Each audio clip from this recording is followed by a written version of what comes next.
Buenas tardes. Día político por TSI. Saludo a Carlita Medal, exdiputada, pero también está bien metida en cuestiones políticas y en este foro de mujeres políticas, ¿verdad? ¿Cómo está usted? Un gusto, gracias, licenciado Edgardo. Yo soy como abogada, como analista y Sí. un saludo a la población hondureña a 74 días de lo que esperamos sea una gran fiesta democrática. Qué bueno, gracias por estar con nosotros. Gracias a usted. Y también saludo a Blanca Elvir, especialista en temas de democracia y transparencia ASJ. ¿Cómo está? Muy bien, muchas gracias por el espacio, ¿verdad? Y también con mucha expectativa de lo que va a ser este proceso electoral y de todo este proceso de organización de las elecciones, que es fundamental para que tengamos un día de las elecciones, pues que sea eso, como dice, una fiesta democrática. Ya los admitieron, ¿verdad? Para ser observadores. Sí, ya se publicó el listado y sí, la red a través de la SJ pues también está ya autorizada, ¿no? para desarrollar el proceso de observación. Para ASJ va a ser unas elecciones muy bien observadas estas. Sí, hemos visto que son varias, son más de 20, creo que las organizaciones que fueron admitidas, todas creo en su mayoría. Y también misiones electorales, hay varias, ¿verdad? Tenemos ya la Unión Europea, tenemos la OEA, tenemos el NDI, por ejemplo, Idea Internacional, entiendo. Entonces eso nos da por lo menos una buena víspera, ¿verdad? De que van a haber muchos ojos en estas elecciones que son fundamentales, digamos, en la historia de Honduras. Abogada, inclusive hasta Rusia quiere ser observador de las elecciones en Honduras. Sí, a mí más que el término observación electoral, siempre me ha gustado más la veeduría ciudadana, porque lo que se hace o la principal tarea de la ciudadanía y de observadores y de observadoras, ya sean nacionales o internacionales, es ser veedores de ese proceso electoral de manera tal que puedan dar fe que el mismo ha seguido un debido proceso o bien que también puedan formar parte de cualquier tipo de impugnación, por ejemplo. Entonces la veeduría ciudadana es muy importante y el tema electoral no es la excepción. Con esto yo hago un llamado a los gremios. Es importante que desde los gremios conozcan el calendario electoral para el caso. Si bien es cierto, ya el CNE publicó la lista preliminar de observación electoral aprobada, algunos por mayoría, otros por consenso. Las instituciones que cumplan con los requisitos que manda el reglamento tienen hasta el 30 de septiembre Correcto. para presentar la solicitud. Así que usted, enfermera, usted, ingeniero, usted, arquitecta, que no necesariamente va a formar parte de una junta receptora de votos, pero que sí quiere formar parte de la observación electoral, de ese proceso de veeduría ciudadana, para sumarse a que sea un proceso transparente como lo demandamos como hondureños y como hondureñas, perfectamente puede sumarse a esta iniciativa. Ahora, tampoco hay que descalificar como tampoco cuestionar, porque ASJ ha sido cuestionada, ha sido calificada. Como tampoco podemos hacer lo mismo con los gremios magisteriales que también se inscribieron. Colprosuma, Colpedagogos, COPEN también van a ser observadores. Unos dicen, pero es que son aliados del gobierno. Es que yo le voy a decir algo, en la observancia nacional todos tienen su banderita política. Y es parte de la democracia. No, y todos tienen su banderita política. Ahora, lo que sí es respetar el reglamento y que se respete lo que establece el CNE. Sí, exactamente. Es que por eso era urgente que se aprobara el reglamento, Correcto. ¿verdad? Porque es ahí donde se van a definir, digamos, los criterios, los derechos de los observadores, las prohibiciones que estos tienen, e incluso los criterios para decir esta organización o este gremio o determinada institución no puede ejercer la observación por estos y estos motivos, pero que estén ya plasmados en el reglamento, porque, digamos, que sea que no cumplen los requisitos, pero que esté plasmado en el reglamento y que sea debidamente justificado, porque si no dejamos abierta un gran margen de discrecionalidad que puede ser utilizado, digamos, a favor o en contra de algunas organizaciones. Entonces, por eso es que es fundamental la existencia y la aprobación de este reglamento que se dio la semana pasada. Ahora, con lo que hemos visto últimamente en el Consejo Nacional Electoral, ¿cree que hay paz, abogada Medal? ¿O cree que todavía hay esas incertidumbres, como lo ha dado a conocer en las últimas horas la abogada José López? Sin duda que estamos en una lucha de poder. Quienes no están en el gobierno ya han saboreado un poco lo que implica no estar en el poder o no tener el poder. Y quienes tienen actualmente el poder no lo quieren perder. Y por otra parte, quienes hace muchos años no han logrado llegar al poder, hablando de las tres fuerzas políticas mayoritarias en el país, también están haciendo todo por hacerlo. Entonces, lo que sucede en el CNE es propio de cualquier proceso electoral. Yo particularmente prefiero no alarmarme más de lo necesario. No obstante, sí considero importante que como ciudadanía no nos dejemos engañar por esas famosas cortinas de humo. Tenemos que salir a votar. Claro. El próximo gobierno, sea cual sea, necesita gobernar con legitimidad. Y la legitimidad depende en gran parte de la transparencia y de la capacidad de consenso que haya en el CNE. Así que yo hago un llamado a las consejeras, a mujeres excepcionales, también al consejero, un hombre capaz, para que en estos 74 días de cara al proceso electoral prime Honduras, que por sobre cualquier interés particular, partidario, se acobijen bajo la bandera de Honduras. Tenemos hijos, tenemos hijas, y yo apelo siempre, o últimamente he apelado a la parte humana. Antes de ser cachurecos, ñángaras, liberales, que de libre, antes de ser cualquier cosa, somos hondureños y somos hondureñas. El hambre, licenciado, el desempleo, la inseguridad jurídica no tienen color político. Y si bien es cierto, se aplauden algunos esfuerzos de este y de los otros gobiernos, no es menos cierto que hay mucho por hacer, que hay muchas oportunidades de mejora y que este proceso electoral, así como otros, van a sumarse a eso. Ahora yo pregunto, ¿hay o no hay boicot? ¿Qué cree usted, Blanca? Porque así lo da a conocer José López en sus últimas declaraciones. Sí, bueno, yo creo que las lecciones aprendidas están, ¿verdad? Ya tuvimos una parálisis del Consejo Nacional Electoral, hemos visto lo nocivo que es el tema de que intervengan otros poderes del Estado, que intervengan los liderazgos partidarios en las decisiones que se toman en el CNE. Y bueno, hemos visto que a partir de que se pudo desenredar todo este proceso del tema del TREP, pues hemos tenido una relativa calma. Hemos visto cómo se hizo el traspaso, digamos, de la presidencia del Consejo Nacional Electoral de manera pacífica, y que incluso han podido avanzar algunos procesos que creíamos que iban a estar de alguna manera detenidos, ¿verdad? Entonces yo creo que no podemos ser alarmistas, no podemos decir que hay boicot o intención de boicot en las elecciones. Pero ella dice que se reúnen en privado. José López dice que se reúnen en privado Ana Paola Holly y Marlon Ochoa. Sí, bueno, para agendar parte del cronograma electoral.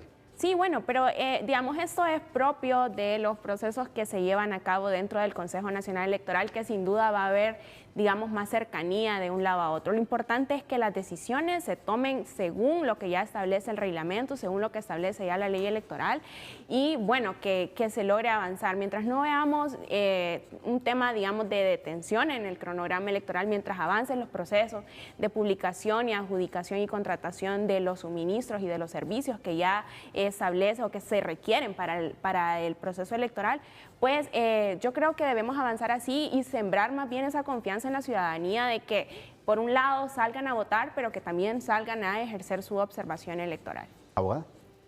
Sí, mire, las redes sociales para mí han sido un excelente instrumento que ha abonado a la transparencia. Entonces, yo no descarto que hoy sea un tuit de la consejera López, que mañana sea un tuit de la consejera Hall, y que pasado mañana sea un tuit del consejero Ochoa.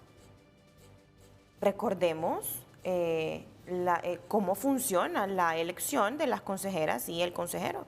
¿Quiénes les eligen? El Congreso Nacional. ¿Y cómo se conforma el Congreso Nacional? Por fuerzas políticas. fuerzas políticas con intereses partidarios. Así es como ha funcionado en Honduras. Entonces, el hecho de que hoy se publique un tweet y que mañana otro, esto es propio del proceso. Y fíjese que esto a mí no me causa como alarma, como si están... Al contrario, estoy atenta a lo que comunican. También esto permite que la prensa, que es el cuarto poder, usted lo sabe mejor que yo, es el cuarto poder, también esté atento, que propicie estos espacios para el diálogo. Pero esto sí, como ciudadanía, esto yo sí lo digo, tenemos que salir a votar. Claro. Tenemos que salir a votar. Porque puede haber boicot, puede haber lo que sea, pero de la única manera que vamos a impedir boicot, fraude, lo que sea, es con el voto masivo. Claro. Y el próximo gobierno debe gobernar con legitimidad. Y esto es pensando en la población hondureña. Voy a la primera pausa, ya regreso en Día Político por TSI. Continuamos en Día Político por TSI. ¿Cómo debe ver el electorado nacional a los 5 candidatos presidenciales, a los candidatos alcaldes y a los candidatos a diputado en todo este tiempo que falta para las elecciones generales? Sí, bueno, es fundamental, ¿verdad?, que la ciudadanía tenga un voto informado, como lo dice este eslogan, ¿verdad? Es necesario que las personas se informen acerca de sus candidatos, tanto presidenciales como diputaciones y alcaldes. Lo que pasa también es que hemos visto que tenemos una falta de propuestas, hemos visto también que los discursos y las narrativas que se están instalando por parte de los candidatos tal vez no son aquellas que van a incentivar un voto más crítico, una ciudadanía también más empoderada de la decisión que ellos tienen en las urnas. Entonces, bueno, eso por un lado. De esta manera yo creo que es necesario, ahora que nos encontramos ya desde el 1 de septiembre en el proceso de propaganda electoral, pues eso, que los candidatos puedan subir el nivel de sus propuestas, subir el nivel de sus discursos, para que los ciudadanos puedan, digamos, acercarse a ellos y ver si se sienten representados por las propuestas que ya se plantean. Pero ¿cuál debe ser el punto de partida del votante en estos momentos, abogada? Sí, pensar en el país, hacer un análisis, una reflexión de si el diputado o la diputada a quien se le dio el voto en el 2021 ha estado a la altura de las necesidades del país.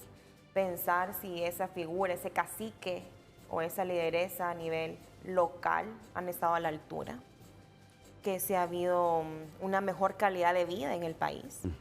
Y pensar, ok, yo voté en el 2021 por esta y esta. ¿Cuál ha sido su desempeño estos 4 años o estos 8 años? Algunos hasta 12 años, otros hasta 16 años. ¿Cuál ha sido su desempeño? ¿Con qué casa empezó este candidato cuando iba este alcalde o la alcaldesa cuando iba como candidato? ¿En qué carro andaba? ¿Cuál era su estilo de vida?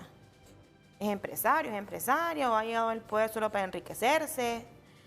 Ha hecho un buen trabajo. Mire, esto es de pensamiento crítico. Entonces usted llama a la población que sea la auditora, que sean los auditores políticos y sociales. Crítica, licenciado, si es que es verdad, abogada, esto es conciencia crítica, aquí no estamos inventando el agua caliente. Mire, es como cuando a mí estaba enamorándome mi esposo.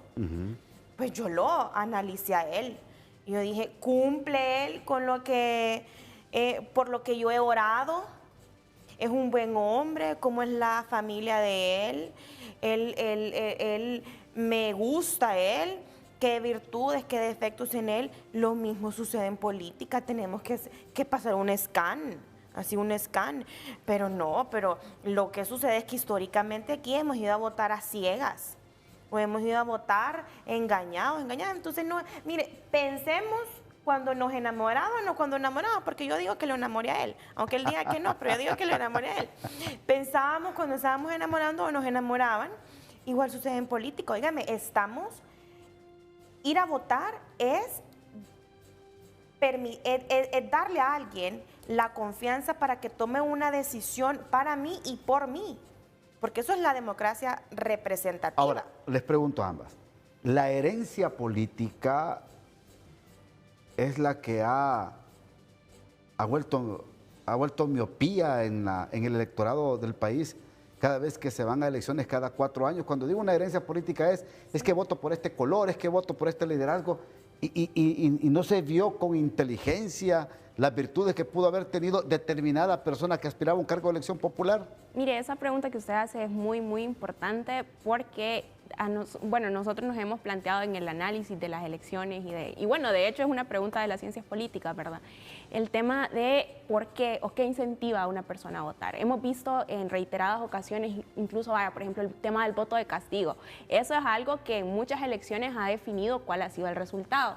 Vemos que en algunas otras elecciones es el tema, como usted menciona, ya del apego que se tiene de manera familiar a un otro partido.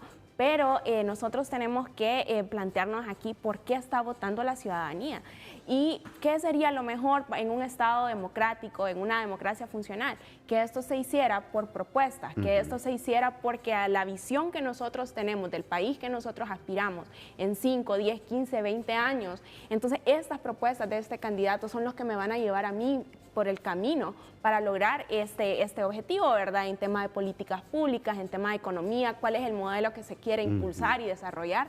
Pero es que aquí estamos hablando de que la política no está sirviendo al desarrollo, no está sirviendo a que esto avance con una visión objetiva, sino que la política en este país, la cultura política es únicamente cada 4 años llegar a las urnas a votar y votar por personas que no conocemos un ápice de propuesta y votar por personas que en algunos casos también incluso vienen a ser solo la representación de lo que está mal con el sistema político. Entonces nos preguntamos nosotros, ¿cuál es la solución a esto?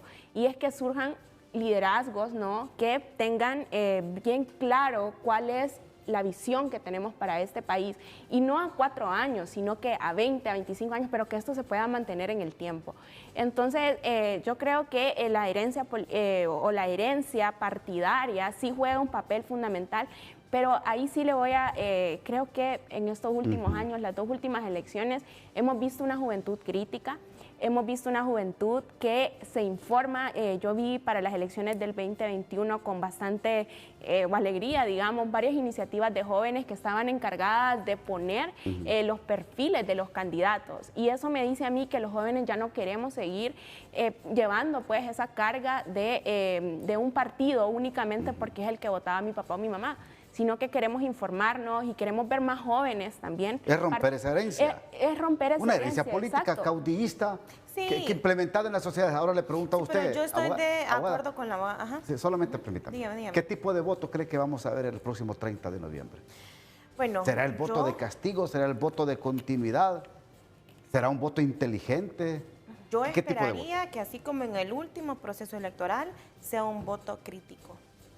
En el 2021 tuvimos las elecciones más votadas en la historia de nuestro país. Y espero que el próximo 30 de noviembre superemos ese porcentaje. Y con la otra pregunta yo le voy a contestar con una anécdota. Pero antes vamos a partir por algo.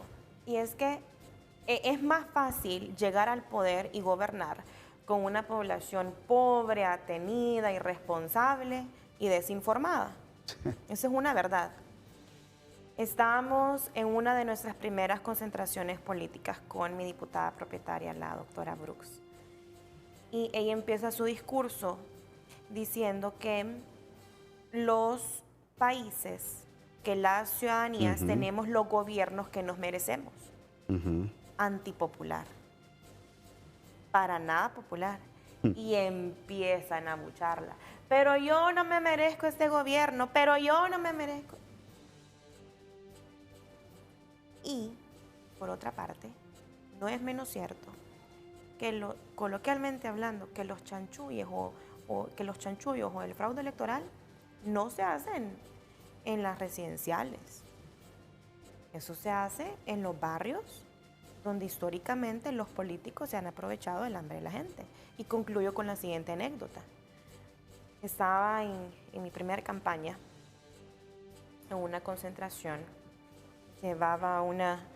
Siempre acostumbran dar una libretita como esta, que aprovecho el espacio, dice, por entornos políticos seguros y respetuosos para todas las mujeres.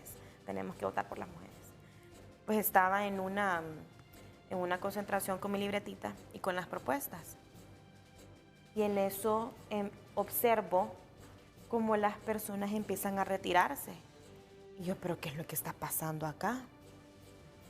Veo a mi izquierda un camión enorme, lleno de bolsas con comida, con provisión, láminas, cementos. Entonces, mientras yo estaba desgaleándome, hablando de propuestas en un barrio marginal, en la capital, un candidato se estaba reeligiendo con pan para hoy, hambre para mañana, con el dinero de la misma población. Entonces yo sí creo que en los últimos procesos los jóvenes, las jóvenes que hemos tenido un espacio privilegiado en la sociedad, porque ir a la escuela es ser privilegiada. Claro. Sí nos hemos sumado con ese voto y conciencia crítica, pero también espero que la observación sea en esos centros de votación donde ha habido fraude. Perfecto. Voy a la segunda pausa y la pregunta para mis invitadas, para que me contesten después de la pausa. ¿Seguiremos viendo los mismos porcentajes con lo que se han electo los últimos presidentes en Honduras? ¿O cree que el 30 de noviembre vamos a superar estos porcentajes? Después de la pausa.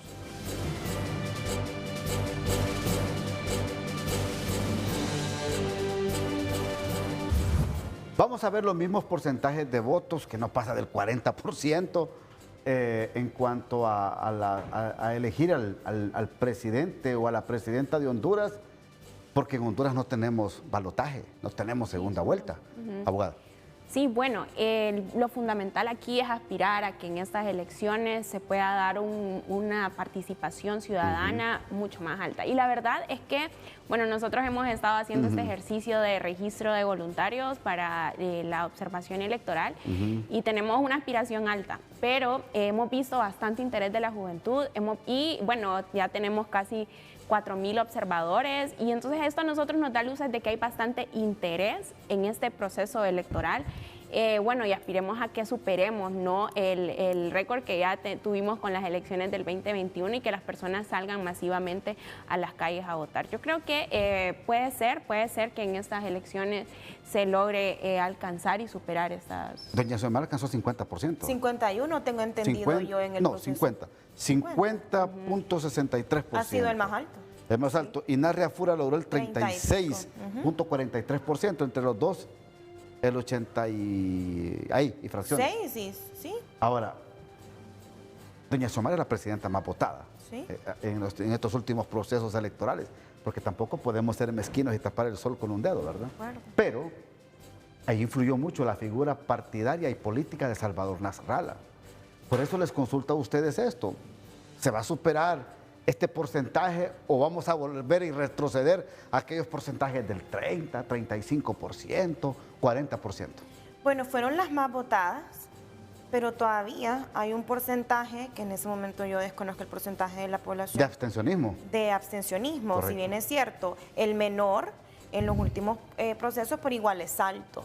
Entonces ese porcentaje de abstencionismo igual puede contribuir para superar ese margen del proceso electoral del 2021. Aquí la clave está, y yo no me canso de repetirlo, que votemos y que observemos. No, yo siento que este 30 de noviembre van a ser masivas las votaciones. Es que se percibe entre la gente. La gente, óigame lo que pasó el 9 de marzo, que la gente llegó y se aguantó hasta estar 10, 11, 12, 1, 2 de la madrugada, hasta el día siguiente para ejercer el sufragio. Es una muestra que el político tiene que madurar. Déjense de artimañas políticos. Son otros tiempos. Déjense de artimañas, estamos en otros momentos, en otros tiempos. La juventud de hoy tiene un voto más mesurado y más pensado. Abogada Medal, gracias, muy amable por participar en el día. Gracias a usted, licenciado, ha sido un gusto también compartir con la abogada, mire, mujeres empoderadas Y jóvenes, ambas, jóvenes también, un llamado a la población hondureña. Estamos a 74 días de lo que esperamos sea una gran fiesta cívica y democrática. Sí. Un llamado a las consejeras, al consejero para que se acobijen bajo una sola bandera, la bandera hondureña. Población, salgamos a votar. Abogada Elvir. Sí, bueno, también el primer llamado a la población, como mencionaba, en salir a votar, pero también al Consejo. Todavía tenemos puntos en el cronograma electoral, son críticos, necesarios, en la adjudicación, digamos, de la documentación del proceso electoral, eso es fundamental, ya vimos lo que pasó en las elecciones anteriores. Entonces, a seguir avanzando, a seguir cumpliendo el cronograma y tampoco a generar incertidumbre en la ciudadanía con estas crisis y con estas pausas, ¿no?, en el proceso electoral. Gracias, muy amables por participar en el Día Político de hoy. Que todos pasen una feliz noche.